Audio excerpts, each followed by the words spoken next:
Hai semuanya dan selamat datang hari ini. Saya punya headphone JBL Tune 2015 Pro RS dan saya akan menunjukkan cara melepas dan mengganti eartips Anda. Jadi WK untuk melakukannya dengan aman dan memastikan semuanya berjalan lancar, Anda hanya perlu membuka eartip Anda, YK, dengan hati-hati.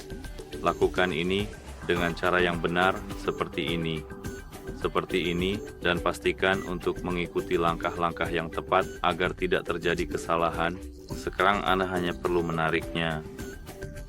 Dan misalnya saya sedang mengambil yang baru, dan saya hanya perlu menariknya langsung ke speaker saya. Ini bisa jadi sulit, jadi jangan khawatir, tapi sebenarnya semudah itu saja. Semoga membantu Anda. Selamat tinggal.